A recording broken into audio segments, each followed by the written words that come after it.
Nagtanong naman dito si Zonan kung ang nasa likod ng malagim na pangyayari ay isang makapangyarihang lalaki mula sa mahiwagang kontinente. Tinanong din ni Zonan kung anong klaseng grupo ang kinabibilangan ng kalaban, at ilan ang may lakas na katumbas ng king level o mas mataas pa. Ang sagot ni Duan Changqing ay nakakagulat, isang tao lamang, isang Dragon Master na nakasakay sa Purple Dragon.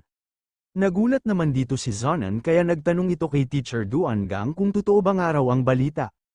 Paano raw nasira ang buong Zhang Palace ng iisang tao lang, gayong ito'y pinamumunuan ng isang taong nasa monarch level, at may 2 hari at 2 elder pa. Isa pang lalaki ang sumang-ayon, at sinabing tila sobra naman ang balitang yun, parang hindi ka panipaniwala. Ngunit habang nag-uusap sila, isa pa ang naglabas ng pangamba, kung isa lang sa mga tao mula sa mysterious continent ay may ganitong kalakasan, paano pa sila mananalo kung mas marami pa ang darating? Napaisip naman ang ating bida habang pinagmamasdan niya ang lalaking nasa entablado, naalala niyang ito ang director ng Dragon Tamer Academy, si Duan Changqing, naisip din niya kung si Duan Gang ay anak nito. Habang nasa loob sila ng gusali, isang malakas na tinig ang umalingaw-ngaw, nagtatanong kung sino raw ang namumuno sa syudad.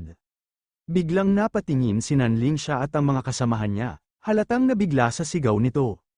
Sa hindi inaasahang pagkakataon, mabilis na gumuhit si Nanling siya ng isang mystic art upang gumawa ito ng barkong masasakyan nila. Paglabas nila, agad silang hinarap ng isang makapangyarihang dragon na nasa higher dragon level. Kasabay nito, naroon din ang isang babae at isang lalaki na halatang mula sa isang malaking sekta ng kontinente, nagpapakita ng mataas na katayuan at lakas. Nagulat si Zumin lang nang makita kung sino ang nasa harapan niya. Hindi niya inaasahan ang ganitong pagkikita at agad niyang nasabi sa sarili na napakalaking pagkakataon nito. Samantala, buong tapang na humarap si Nanling siya, ipinakilala niya ang sarili bilang pinuno ng syudad at diretso niyang tinanong sa kanila kung ano ang pakay niya sa kanilang lungsod. Nagtanong ang lalaki kung isang sekta ba ang kanilang kinabibilangan. Mariing sagot ni Nanling siya, hindi sila isang sekta kundi isang city-state clan, isang pamahalaang lungsod na may sariling kapangyarihan. Matapos marinig ito, mayabang na tugon ng lalaking bisita, kung ganoon, hindi sila sekta, kaya dapat lang silang magpakabait at umasta ng maayos sa kanilang harapan. Nakita sa kanilang tono na hindi nila gaanong iginagalang ang grupo ni Yanzi, at mistulang pinapalabas na mas mababa ang antas ng mga ito kaysa sa kanila. Napaisip naman dito si Nanling siya, hindi niya maintindihan kung ano ang ibig sabihin ng ginagawa ng mga tao na ito, nagtanong siya sa sarili kung dumating ba ang mga ito para wasakin sila. Mayabang na sinabi ng lalaking dayo na puro lang maliliit na angkan at ilang lungsod na salat sa yaman ang narito. Dinagdag din ng dragon na nasa bubong, para sa kanya, walang kwenta ang lupain na ito at mas nakakainip pa kaysa sa inaakala niya. Magalang na nag-alok ang lalaki sa kanyang kamahalan na umalis na nga raw sila sa lungsod na ito, at sumang-ayon naman dito ang babae, ngunit bigla siyang napahinto at tila may napansin. Sinabi naman ng lalaki na ang lugar na ito na ang pinakamayamang lungsod-estado kaya wala nang dahilan para pumunta pa sa iba. Ngunit bigla na lamang nagsalita ang babae sa pangalan ng ating bida na si Zuming lang. Natahimik saglit ang ating bida habang nakatingin sa malayo, halatang may mabigat siyang iniisip. Maya-maya ay bahagya siyang natigilan, bago siya tumango at tumugon ng oo sa kanyang Aunt Xuan. Dahil dito, nagulat naman si Nanling siya sa kanyang narinig. Kasunod nito, lumapit si Zuming lang sa isang babaeng tinawag niyang Aunt Xuan, yumuko siya bilang pagpapakita ng respeto sa kanya. Galit namang hinarap siya ni Aunt Xuan at tinanong kung buhay naman pala siya, ay hindi man lang siya nagpakita o nagbalita ng kanyang kaligtasan. Kita sa mukha ni Xuan ang matinding pagkadismaya at hinanakit sa ginawa ng ating bida. Ipinaliwanag ng ating bida na gusto rin naman niyang bumalik noon, pero hindi niya talaga mahanap ang daan pabalik. Hiniling niya kay Aunt Xuan na itigil na ang digmaan alang-alang sa kanyang pamangkin. Aniya, narinig niyang 6 na lungsod na ang pinaslang, mga karaniwang tao lang ang mga yun, bakit kailangang maging ganoon kalupit sila? Sinabi ni Aunt Xuan na wala siyang kinalaman sa digmaan. Kung nais ni Zuming lang na makialam, dapat daw ay direktang makipag-usap ito sa pinuno mismo. Dagdag pa niya, may kumalat na balita na si Shen Fan ay hindi na kinaya ang paghihirap at tumalon sa kailaliman upang wakasan ang sarili niyang buhay, kaya't ayon kay Aunt Xuan, kalahating totoo ang mga usap-usapan. Ipinahayag ni Zuming lang kay Aunt Xuan na isa na siyang Dragon Master. Nabigla si Aunt Xuan at muling inulit ang narinig niyang Dragon Master. Makikita sa mukha ng lalaking kasama ni Aunt Xuyen ang pagkainis, at inisip niya sa sarili na mukhang kinamumuhian ng pinuno ang pagiging isang Dragon Master. Agad namang iniwas ni Aunt Xuyen ang usapan at sinabing huwag na nilang pag-usapan ang tungkol sa Dragon Master. Sa halip, tinanong niya kung ang babaeng kasama ni Zhu Minglang ay ang asawa niyang nakilala habang naglalakbay ito. Tinanong din ito kung nagkaroon na bang araw sila ng anak. Naguluhan naman si Nanling siya sa pinag-usapan nila, habang ngumiti naman si Zhu Minglang at ipinaliwanag na ang kasama niya ay hindi niya asawa, kundi ang kapatid ng hindi pa niya pinapakasalang asawa, si Nanling siya. Medyo napahiya si Zhu Minglang at tinanong niya sa kanyang isip kung kailangan ba talagang ganoon kabigat ang pagkadismaya nila. Sabi din niya, baka nga raw kaya pa niyang ayusin ang lahat. Iminungkahi ni Aunt Xuyen na bumalik na sila sa kanilang tahanan at hayaang bigyan ng anak ng babaeng ito ang ating bida, kung sakaling mamana ng sanggol ang banal na espiritu mula sa isa sa kanila, maituturing itong kabayaran sa maraming pagsisisi ng kanilang lahi. Nagulat at natarante si Nanling siya sa narinig niyang magkaanak nga raw sila ng ating bida, kaya bigla na lamang itong namula sa kanyang naisip. Bagamat hindi natumbasan ng ating bida ang mga inaasahan ni Aunt Xuyen sa loob ng isang taon ng gabay nito, ipinagmamalaki ni Zhu Minglang na isa na siyang mahusay na Dragon Master ngayon. Pagkatapos nito, tumalikod na si Aunt Xuyen, at mahigpit niyang pahayag, sisiguraduhin niyang walang pamilya ang aabusuhin ang sitwasyon o papatay ng mga inosente. Ngunit pagdating sa digmaan para sa lupa, lungsod, at estado, iyan ay ipauubaya na lamang daw nila sa kapalaran. Nagulat naman dito ang lalaki sa narinig niyang Dragon Master mula sa ating bida, ayon sa kanya, iilan lang ang Dragon Master sa loob ng Zhu Sect, kaya't iminungkahi niyang magtagisan sila ng lakas sa isang sparring session balang araw. Ngumiti lang si Zhu Minglang at masaya itong sumang-ayon sa nais nito. Pagkatapos nito, umalis na sila sa lungsod, habang nagpaalam naman dito ang ating bida sa kanila. Habang nakasakay sila sa dragon, nangangambang tinanong ng lalaki kay Aunt Xuyen kung si Zhu Minglang nga ba yun, ang batikang mandirigmang espada na minsang tinalo ang buong kabataang henerasyon sa Jiting Continent noong siya'y 15 anyos pa lamang. Sumagot naman si Aunt Xuyen, sapagkat kilala pa rin si Zhu Minglang kahit bilang isang Dragon Master, at nagtaka din ito sa kalagayan ng ating bida ngayon. Napansin naman ng lalaki na tila hindi gusto ng kanilang pinuno si Zhu Minglang na bilang Dragon Master. Nang banggitin ang pangalan ni Zhu Minglang, natatawang sinabi ng lalaki na narinig na niya ito dati. Tinapunan siya ng matalim na tingin ni Aunt Xuyen, sabay tanong kung natatakot ba nga raw ito kay Zhu Minglang. Agad naman itinanggi ng lalaki ito at nagpakita pa ito ng kanyang kumpiyansa, ayon sa kanya, wala na ang kapangyarihan nitong demigod, at kung sa abilidad bilang Dragon Master ang labanan, hinding-hindi siya natatakot dito. Ngunit nasa isip-isip nito, nakakatakot nga raw ang presensya ng ating bida. Bumalik na ang eksena sa ating bida, nagagalit naman dito si Nanling siya at hinihintay ang paliwanag ng ating bida sa kanya. Medyo iritadong tinanong niya ito kung hindi ba talaga siya magpapaliwanag. Ngumiti ang ating bida at sinabing galing siya sa Jiting Continent at yung babaeng kasama nila na mukhang masungit ay ang kanyang tiyahin, kahit daw malamig ang aura nito, mabait naman daw talaga ito sa loob. Pagkatapos nito, tinanong ni Duan Changqing ang ating bida, kung siya nga ba si Zhu Minglang mula sa Zhu Sect, na kilala sa mga forging. Kinumpirma ito ng ating bida, at ibinahagi niyang nahulog siya sa mysterious sea of nothingness at nagising sa isang coma sa gitna ng barren earth. Napaisip siya kung ganoon din ba ang nangyari sa kausap niya. Sumang-ayon naman dito si Duan Changqing na oo, dahil ang paglitaw ng wuto ang naging daan para mas maunawaan niya ang ilang batas ng malawak na mundong ito. Ipinakita rin sa mapa ang mga lugar sa paligid ng Sea of Nothingness, kabilang ang Ancient Mountain, Limbo City, Hidden Mist Island, at ang Great Wall Crossing. Ayon pa sa kanya, matagal na niyang pinag-aaralan ang mga lihim ng Sea of Nothingness sa iba't ibang lugar gaya ng nabanggit, ngunit hindi raw niya kailanman inakala na ang buong Jiting Continent ay babagsak mula sa kalangitan. Napaisip ang ating bida matapos marinig ang sinabi ni Duan Changqing, na ilang taon pa lang siyang narito, habang ang kanilang dina si Duan Changqing ay ilang dekada nang hindi nakakabalik at nawawala pa rin hanggang ngayon, tinawag niya itong isang trahedya at hinimok ang lahat na damayan nito. Tahimik na tiningnan ni Zhu Minglang si Duan Changqing at Duan Gang, tila napagtanto niyang mas malalim at mas matagal ang pagkakalugmok ng mga nilalang sa lugar na ito kaysa sa inakala niya. Nakangiting sinabi ni Zhu Minglang kay Duan Changqing na hindi na niya kailangang malungkot, dahil may paraan para sila ay makauwi. Dagdag pa niya, malaki na rin ang anak ni Duan Changqing, na siyang katabi nito ngayon, halatang hindi natuwa si Duan Gang sa sinabi ng ating bida sa kanila. Sumingit naman dito ang matandang babae at sinabing pwede namang magkwentuhan ang dalawa mamaya, ngunit mas mahalagang araw ngayon na ipaliwanag muna nila kung ano ang nangyari sa Jiting Continent. Sumang-ayon naman si Duan Changqing na magkwento sa kanila tungkol dito. Ipinapaliwanag ni Duan Changqing ang kalagayan ng kanilang akademya at ang buong sistema ng kapangyarihan sa kontinente. Sinabi niya na ang Demigod Academy at Dragon Tamer Academy ay parehong matatagpuan sa Imperial Court, at ang kanilang Lishuan Dragon Academy ay napakaliit kumpara sa kahit sa pinakamaliit na sangay ng mga ito sa ibang mga bansa. Sa paningin ng Imperial Court, ang kanilang lupain ay isang abang lugar. Sila'y mga mababang uri, barbaro, at madaling durugin ng kahit anong estado kung nanaisin.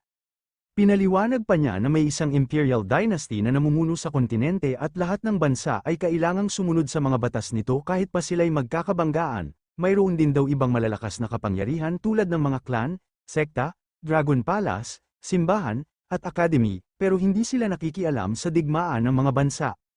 Tinanong ng isa sa mga estudyante kung ibig sabihin ba nito'y may apat na iba pang kapangyarihang pantay o kalaban ng akademya. Tinanong ng matandang babae kay Din Duan kung totoo ba na kapag sila'y sumuko, ay maliligtas pa sila. Mariin naman ang sagot ni Duan Changqing hinding-hindi ng araw, ipinunto niyang sa maraming bansa sa Jiting Continent, umiiral pa rin ang pagkaalipin. Ipinaliwanag niya na kapag nasakop ang isang lupain, lahat ng mamamayan ay ginagawang alipin sa loob ng 10 taon, at pagkatapos nito'y unti-unti silang ibinababa sa pinakamababang antas ng lipunan.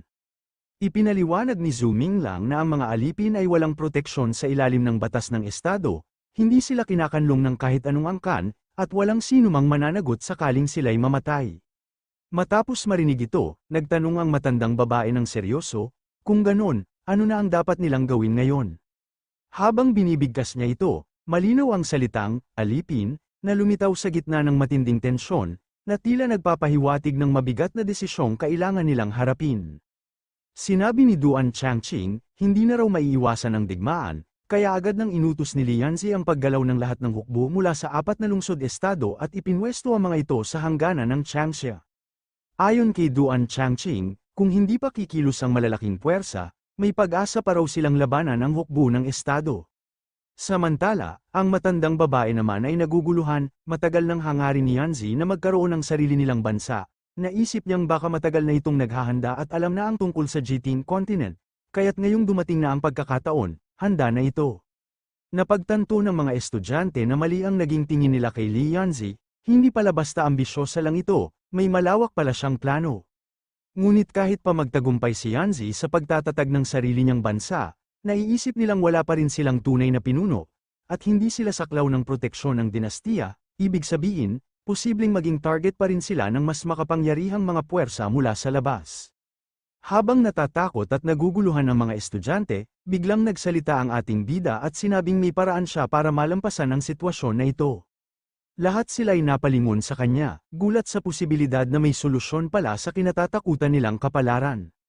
Seryoso at matatag ang tinig ng ating bida habang nakatingin sa lahat, sinabi niyang maaari nilang maiwasan ang pag-atake ng ibang makapangyarihang puwersa.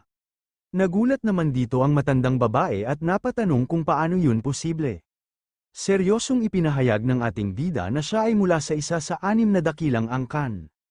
Ipinaliwanag niya na maaari nilang ipagbigay alam sa imperial na dinastiya na ang ancestral Dragon City State ay pag-aari ng Zhou Clan, at simula noon ay sisingilin na ito ng buwis. Kung ganoon, hindi na ito magiging lupaing walang pinuno, at kung sino man ang makikialam sa kanila, lalabagin na nila ang batas. Masayang iminungkahi ng matandang babae na ipakasal na sina Zhu Minglang at Li Yanzi, at dahil wala pa si Yanzi, sinanling siya muna ang maaaring kumatawan sa kanya bilang pansamantalang kapalit sa kasal. Sa ganitong paraan, maipapahayag na ang ancestral Dragon City State ay opisyal ng pag-aari ng Zhou Clan. Sinabi din niya na mabuti at nasa kamay ni Nanling siya ang selyo ng lungsod, kaya wala na silang kailangang hanapin pa ng iba. Dahil sa sinabi nito, bigla na lamang namula si Nanling siya sa kanyang narinig. Hiniling ng ating bida sa matandang babae na pakalmahin ang sarili at hayaan muna siyang tapusin ang kanyang sasabihin. Seryosong sinabi ng ating bida na hindi siya maaaring magdesisyon ng mag-isa, kailangan niyang bumalik muna sa kanilang angkan at makipagkasundo sa iba. Ipinaliwanag niya na dahil kapangyarihan ng kanilang angkan ang ginagamit nila upang takutin ang ibang puwersa, nararapat lang na may pahintulot ang buong angkan sa mga hakbang na gagawin nila. Ipinahayag ni Duan Changqing ang kanyang kagustuhang maglakbay patungong Jiting Continent upang personal na hingi ng suporta ng Jiting Dragon Tamers Academy, umaasa siyang matatandaan pa siya ng matagal na kaibigan mula sa akademya. Sumang-ayon ang matandang babae at sinabing nakasalalay na sa kanila ang lahat. Gayunpaman, inamin ni Duan Changqing niya na kahit makuha nila ang suporta ng Zhou Clan o ng akademya at magtatag ng isang bansa, hindi pa rin sila ganap na ligtas sa banta ng ibang makapangyarihang puwersa, magiging patas lang ang labanan, ngunit mananatili ang tunggalian. Nagpahayag din ng pag-aalala si Duan Changqing na kung mabibigo ang Zhou Clan sa kompetisyon, baka lusubin pa rin sila ng ibang puwersa. Naging seryoso naman dito ang matandang babae, at nagsabing kung tatagal ang biyahe, baka sa oras na makabalik si Duan Changqing ay napatay na ng ibang puwersa ang lahat ng mga dalubhasa sa kanilang ancestral Dragon City State. Sinabi ng ating bida na sa panahong ito ng pagiging walang pinuno, ang kanyang tiyahin na ang bahalang magpanatili ng kaayusan at pagtatanggol sa kanila, ngunit malinaw rin niyang sinabi na wala itong magagawa laban sa pagsalakay ng hukbong estado. Sa ngayon, tanging ang hukbo ni Lianzi lamang ang pag-asa nila para makaligtas. Dagdag pa niya, kung aaminin ng imperial na dinastiya na isa silang ganap na bansa, kahit matalo pa sila sa labanan, maiiwasan pa rin nilang maging alipin. Sinabi ni Nanling siya na huwag mag-alala. Ang tanging laban na natalo ni Lianzi ay ang sa Ever City lamang, pagkatapos noon, hindi na siya muling nabigo sa alinmang laban. Ngunit may tanong pa rin ang ating bida, ipinahayag niya kay Nanling siya na tila handang-handa si Yanzi sa pagdating ng Jiting Continent, nagtataka siya kung paanong nalaman ni Yanzi ang tungkol dito. Ikinwento ni Nanling siya na may isang babae na tinatawag na Xinghua, isang demigod na kayang gamitin ang kapangyarihan ng mga bituin upang makita ang hinaharap. Siya raw ang nagpredikta sa pagdating ng Jiting Continent. Nagulat si Zhu Minglang kahit marami na siyang nakilalang demigods, ni minsan ay hindi pa siya nakarinig ng ganoong uri ng kapangyarihan. Tinawag naman siya ni Nanling siya na isang loner, isang taong hindi pa ganoon kalawak ang nakikita sa mundo. Nahihiyang sumang-ayon ng ating bida at sinabing balang araw, hahanap siya ng paraan para makilala si Miss Xinghua. Ngunit ngumiti si Nanling siya at sinabing nakita ng araw ito ng ating bida. Nagulat si Zhu Minglang sa kanyang narinig, kaya nagtanong ito kay Nanling siya kung sinong araw ito. Ngunit bigla na lamang iniba ni Nanling siya ang usapan, sinabi niyang tama na ang usapan at isasama niyang araw ito sa isang lugar. Sa sumunod na eksena, makikitang lumilipad na sila sa kalangitan sakay ng isang barko, patungo sa isang panibagong destinasyon. Sa sagradong gubat ng pamilya Nan, pinag-uusapan nila kung gaano kahirap kunin ang essence mula sa wood spirit altar. Ayon sa kanila, ang essence na ito ay karaniwang ginagamit para lumikha ng isang bagong banal na dragon o ibinibigay lamang sa pinakakarapat-dapat na Dragon Master. Isa sa mga lalaki ang pabiglang nagsabi ng hindi maganda, itinanong naman niya kung bakit ibibigay ang napakahalagang essence sa isang tagalabas na may masamang reputasyon. Dahil sa sinabi nito, bigla na lamang siyang sinampal ng kanyang ama at pinagsabihang tumahimik nga raw ito sa kanyang sinasabing walang kwenta. Napuno din ng pawis ang pagmumukha ni Nan Xiaobing, dahil sinabi niya na sa kasalukuyan, si Zhu Minglang ay may kakayahang baguhin ang kapalaran ng Ancestral Dragon City State, kaya't pinatigil niya agad ang mga walang kwentang sinasabi ng kanyang anak. Sa takot nito, kaagad namang yumuko si Nan Xiaobing at humingi ng tawad sa sinabi ng kanyang anak. Habang pilit pang nagsasalita ang binata, agad siyang pinutol ng kanyang ama na galit, pasigaw na tinanong ng ama kung gusto ba talaga siyang pabagsakin ng sarili niyang anak. Hindi na siya pinatapos pa, isang malakas na sampal ang tumama sa pisngi ng binata. Sinabihan naman ni Nanling siya ang lalaki na kailangan niya nga raw turuan ng magandang asal ang kanyang anak simula ngayon. Humingi naman ng pasensya si Nan Xiaobing dahil kulang siya sa pagdedisiplina sa kanyang anak. Makalipas ang ilang sandali, biglang lumitaw mula sa harap nila ang isang dambuhalang puno na may mukha, ang bawat galaw nito ay tila buhay. Ang mga mata nito ay kumikislap ng kakaibang liwanag, at unti-unti itong damilat habang nakatitig sa kanila. Pagkatapos nito, magalang na sinabi ni Nan Xiaobing sa Holy Guard na puno, na naroon sila upang kunin ang banal na esensya, at nakiusap na tanggapin ng banal na tagapangalaga ang kanilang mga handog. Inilapag nila ang mga berdeng hiyas sa ibabaw ng altar. Habang ginagawa ito, napabulong ang ating bida sa kanyang isip, Hindi raw niya inakala na may isang Divine Wood Green Holy Dragon sa banal na gubat ng pamilya Nan, mas malakas pa raw ito kaysa kay Qingxue. Kasunod nito, nagsimulang nagliwanag at gumalaw ang mga berdeng hiyas, unti-unting sumibol ang mga luntiang baging mula rito, na tila senyales ng pagtanggap ng makapangyarihang nilalang sa kanilang alay. Habang patuloy na naglalabas ng enerhiya ang Divine Wood Green Holy Dragon, maririnig ang malalim nitong pag-ungol, isang tunog na tila galing sa kaibuturan ng kagubatan.